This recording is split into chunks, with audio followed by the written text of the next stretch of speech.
Hi everyone. So today I want to get into the subject of fear and how fear really can take over and keep us in a state of limitation,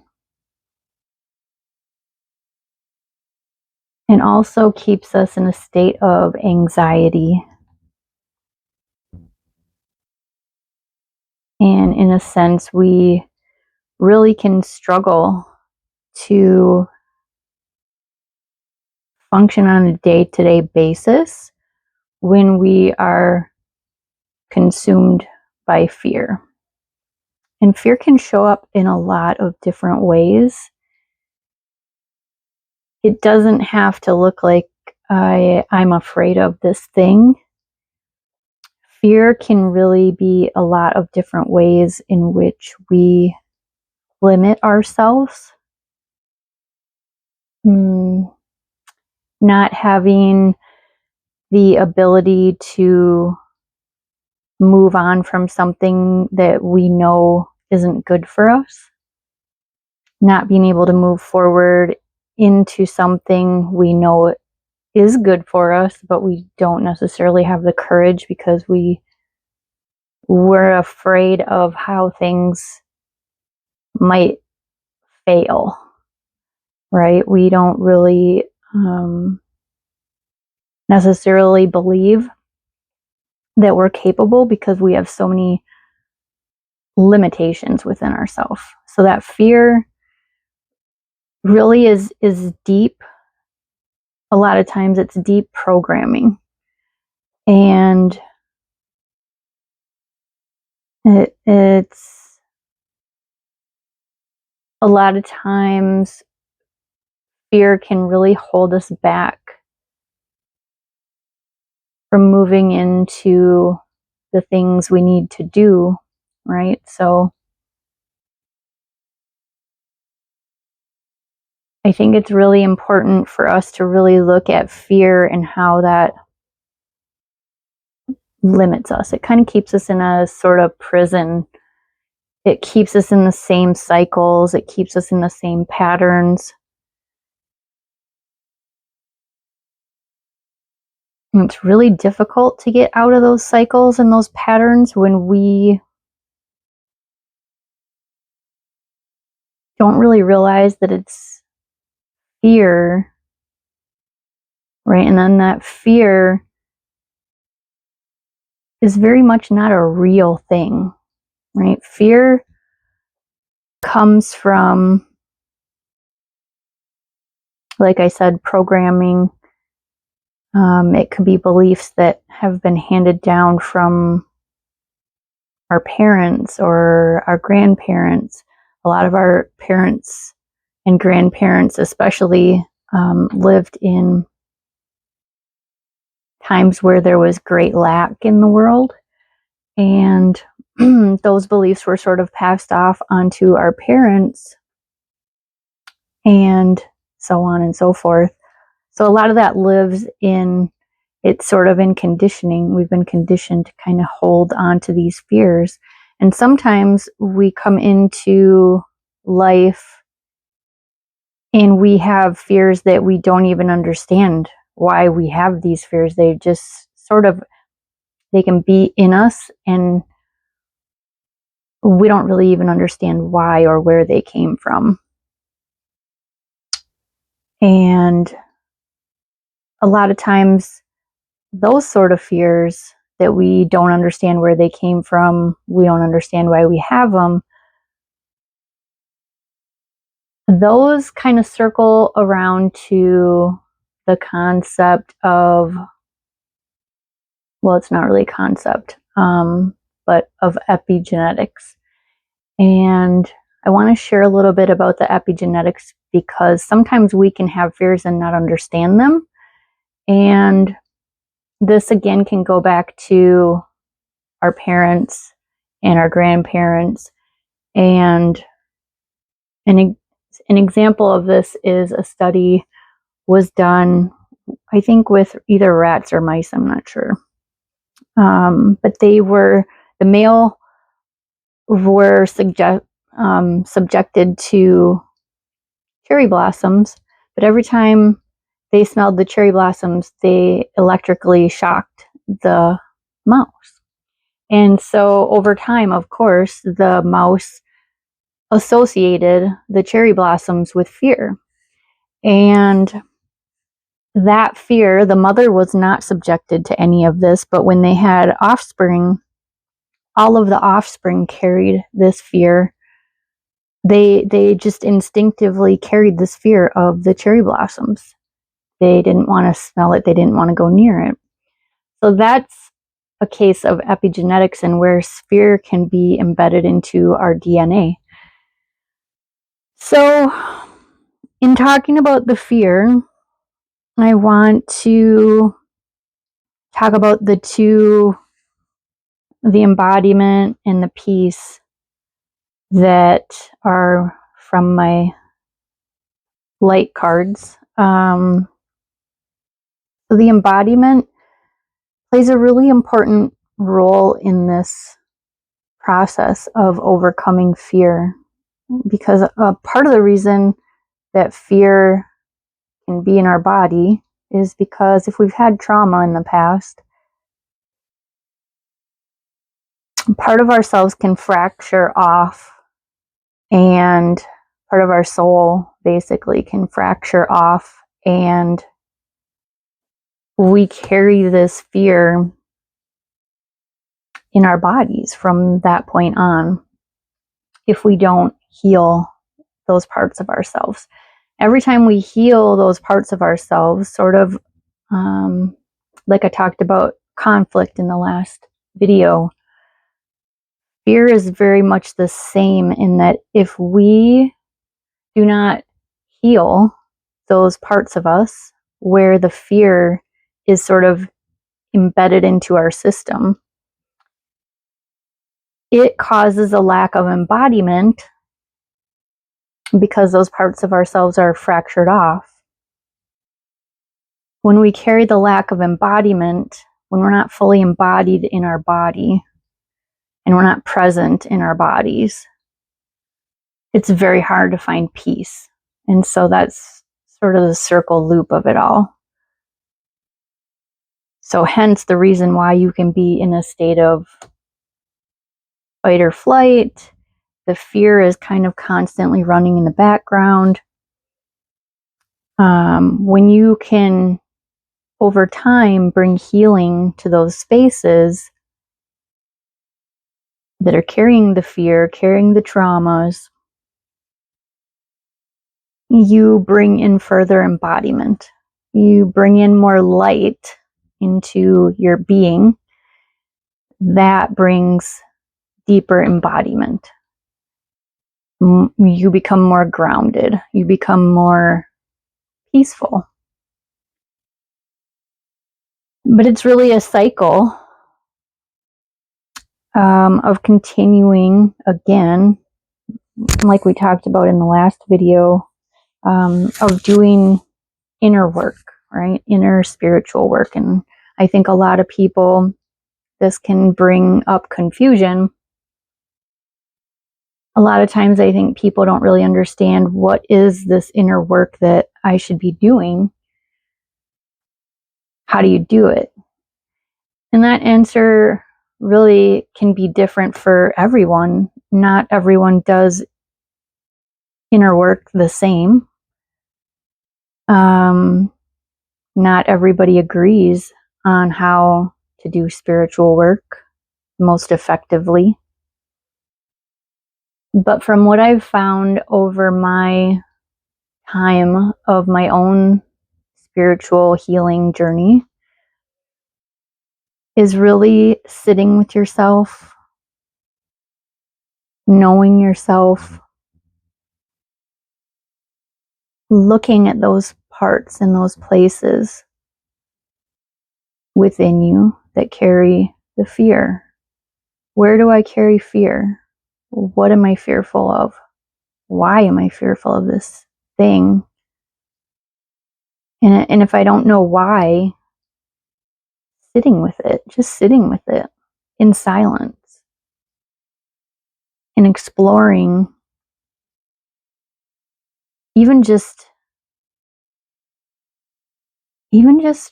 sitting and feeling for a period of time what that fear feels like in your body, because it's awful. When you truly sit with your fears and things that have brought up, things that bring up pain, painful memories, any of those kind of things, when you really sit with that stuff, it does not feel good. It is uncomfortable. It makes your body uncomfortable. I think it's a big reason why so many people have trouble stilling the mind, being still, being in stillness. And if we really can just begin the process of sitting with the self, recognizing these parts of ourselves, right? Seeing where these things, maybe you feel a pain in your stomach when you think about a certain fear or a certain circumstance, and just sitting with that and being like, wow, why does this make me feel like this? And also having the realization as you sit with these things, that these things, these fears, these traumas, that's not what you are. Those things, those past experiences, those are not who you are. Because who you truly are is a spark of source, a spark of God. And that is unconditional love. And the more you can sit with yourself and unconditionally love these parts of yourself where there's fear, where there's doubt, where there's trauma, the more you can sit with those parts of yourself, just accepting that those things are there, loving those parts of yourself that feel inadequate or feel hurt or feel fear. There's nothing wrong with feeling fear. It's a normal part of being a human. But the problem is when you constantly live in a state of fear, like so many people do in today's day and age, it really kind of puts you in a state, you're sort of like you're in the freeze state, because you'll put up with being safe, quote unquote safe, because it feels sort of normalized, right? In today's world, with so much technology, with so many, with the awareness of so many things happening in our world due to the internet and social media, it's really brought us all into a state of heightened fear, like anxiety, as a constant. And so unplugging from the news, unplugging from your phone, and just coming back to yourself and practicing those moments of really just sitting in your body, that's so important, because those are the practices that are going to bring you peace. And once you find the peace, that's when you bring in the expansion. And so that's what I wanted to talk about with this aspect here, is the expansion is sort of it's sort of the art of remembering who you really truly are at the core of your being. And that expansion allows you to step into your higher potential. But when you're living in a state of fear, it's like you're constricted. It's like your being is constricted. So in a state of constriction, you're not expanding. And that really doesn't need a lot of explanation because it's pretty simple to understand contraction versus expansion. And because of the way our world is set up in this day and age, it is not accidental that there are so many things causing people to be in a state of contraction. That is on purpose. That is intentional. That is to limit the expansion of the potential of who you have the potential to become and to be. Because a human that lives in fear all the time, as a kind of general rule, when you live in a state of fear and lack, you're not able to expand into a higher purpose where you're giving of yourself to the greater all. When you're in fear, you're protecting yourself because that's really all that your body and your brain can manage to do. And so again, let me go back to this card with the expansion and the doors that I've put on there. What is our expansion? We don't really know until we can bring ourselves out of this place of fear into embodiment, into a state of peace. The peace brings the expansion. And at that point, when you're in a state of expansion, that's again what I mentioned in the last video, the being able to co-create with God. Because then you're not in a place of self-service anymore. You're in a place of service to the all. And being in a place of service to the all is so fulfilling that it sort of continually fills your cup. Whereas when you're in a state of fear, you're doing the best you can to survive, and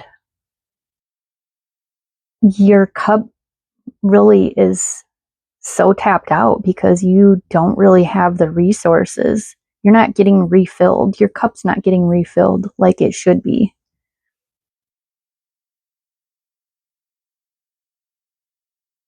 So again, back to the expansion and that act of remembering who you are, the art of remembering who you really are. I would say that is, sort of what I'm stepping into myself at this point in time. And for so many years, I felt like, am I ever going to get to that place? Because there's so much within the average human to try to heal and to try to move past, right?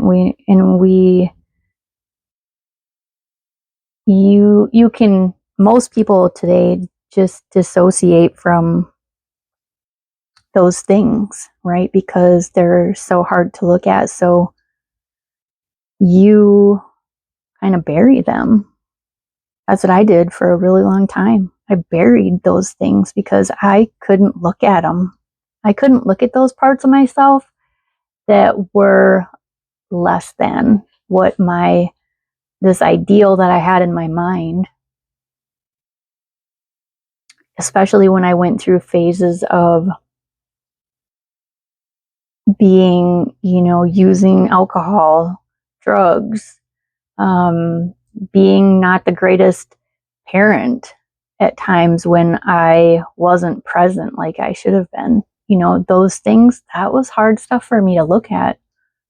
I didn't want to look at a lot of that stuff for a really long time. I couldn't. I didn't even have the capability to do it.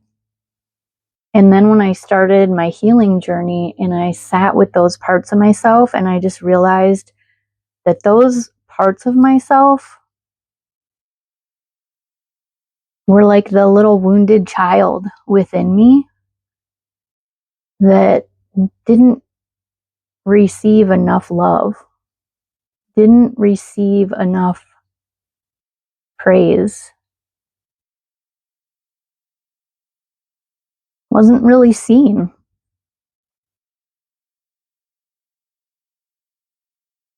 And, when you can sort of take up the mantle to become that parent to your inner child that you maybe didn't have, you can become that voice of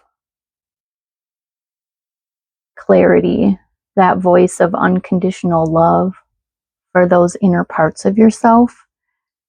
When you can say to those inner parts of yourself, like, I love you and I understand that was the best that you could do at the time,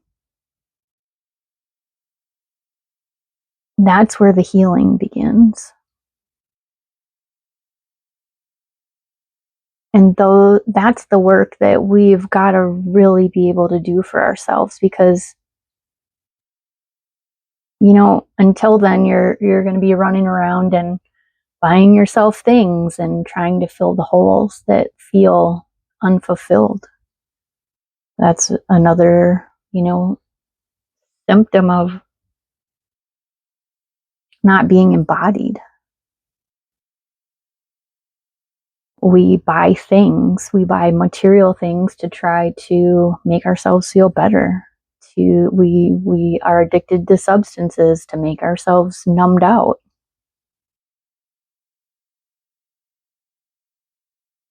It just looks like so many different things for different people. And really the door, back around to the door, what's behind those doors is the expansion into the self that is your potential.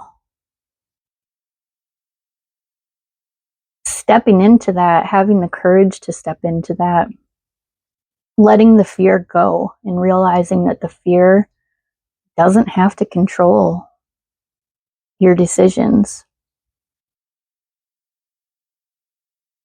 Having faith that what you know is within you, that potential piece that you feel in there. Because I know you feel it somewhere. I've always felt it in myself. And I think that having just even that little spark within yourself that has the knowing that there's more to life than living in a state of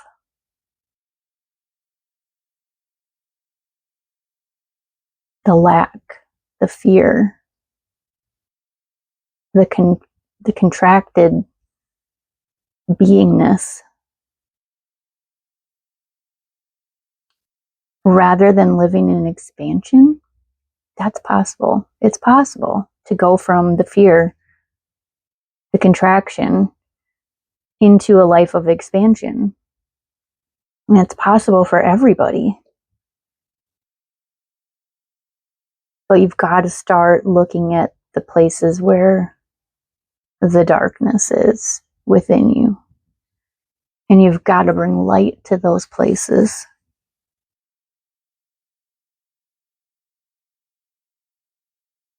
And the doors, what's behind the doors, the expansion. Honestly, I believe that there's more behind those doors of expansion than we even realize. Like, I have no idea what lies beyond the doors of expansion for my own self. I just know it's going to be amazing because I'm already living an amazing life. And I don't even think I've stepped through my doors of expansion yet. I'm just trying to follow the nudges that God is showing me. And it seems like every time I follow a nudge from God, the knowing that's within myself, because those two things are congruent. The nudges from God and what you have the knowing of within yourself, that is the same thing. And when you follow those, even when there is absolutely no material sense to it, even when you're completely perplexed by, like, why does this, I know this is the right decision, but on paper, it doesn't make sense. In reality, the material world, it doesn't make sense. But I'm going to follow this nudge anyway and see where it takes me. That's the opposite of fear. That's expansion. When you can walk in your knowing, regardless of what the outer world is looking like, because you've finally uncovered fear for what it really is inside of yourself, which is an illusion. Fear tells you that you're limited and you are an unlimited being with so much more potential than you even know.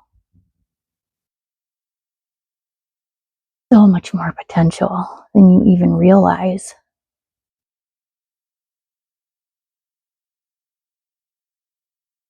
And when you start to let that sink in and really, little by little, you start to believe that, it's one step at a time. One step at a time. I mean, there was a time when I never thought I would get my book done. For those of you that don't know me, I have a book that I have written for suicide loss survivors. And because I was so looped in my own fear for such a long time, it literally took me, I don't even know how many years, but at least 12 years to finish my book. And the majority of that procrastination, let's call it, was because of all these fears that I had inside myself that I wasn't worthy. Who was I to publish a book to help other people? And fears of, I don't know what's on the other side of it. I don't want to have, also, I don't want to be seen. I don't want to be seen by people. And little by little, kind of squashing out those fears, it can sometimes be a really slow journey. But every step is a step into expansion.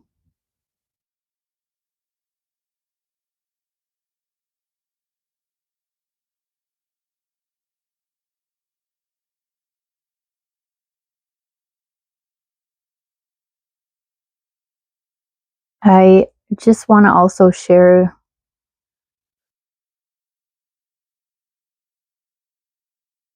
on the aspect of the expansion that I want people to realize the potential that they hold. Because I can guarantee you that the potential that you hold is so far beyond what you think is possible for yourself.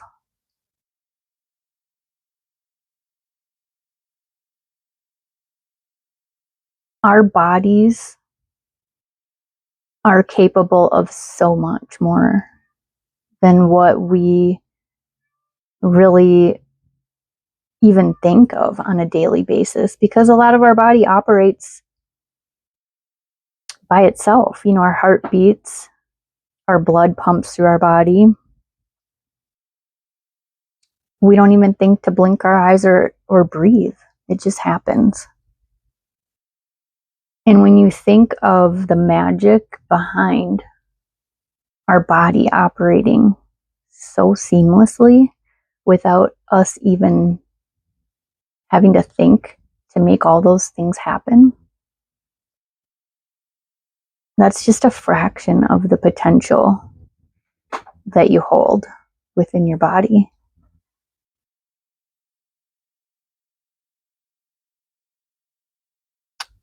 And the spiral, these, I love these. To me, those really are a symbol of that process, of that journey of going inward, of finding all those places that carry darkness and that carry all those pieces of ourselves that we feel unworthy or unlovable. And really going inward to those places and uncovering that stuff and realizing that it's all fear.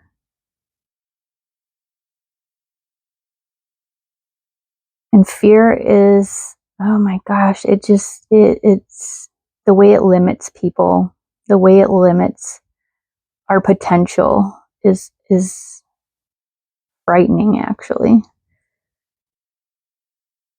So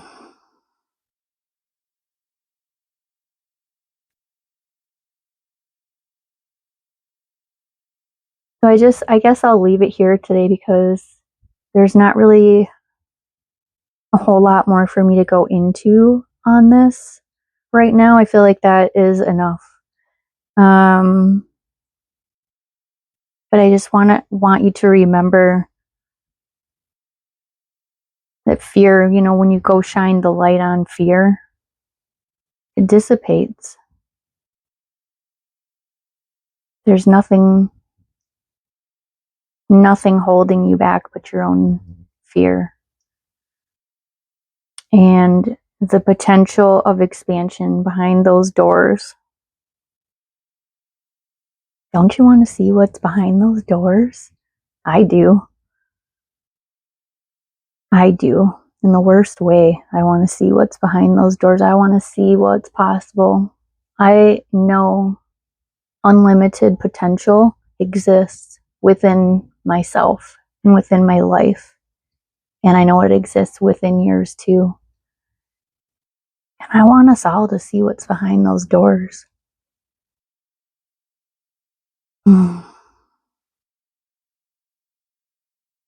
If any of you ever want to dig deeper into healing, into coaching, I'm here. Please let me know. Please reach out to me. I'm happy to help you get started. I'm happy to help you get a baseline. And I'm actually excited. And that's why I'm doing this channel, because I really want to help people. When I'm coaching, I can only really coach one person at a time. And in doing this process, I'm hoping that I can really reach many, many people with each video. So Like I said, reach out if you have any questions. I'd love to help if I can. But the answers really are all inside of you. Really, truly, everyone. We don't need other people to find our answers. All of your answers are within you. And anybody that ever tells you that you need to look outside of yourself to find the answers, they're full of shit. Because everything that you need is inside of you. Every answer you need to find, it's inside of you. If you can sit still long enough, you'll find the answers. Ask the right questions. Dig into the right feelings. You'll find the answers you're looking for. And there's nothing more than that I want for people than to get past fear. Find that fulfillment of embodiment, which brings peace into your body and eventually leads to expansion. I pray and hope and wish that for everyone.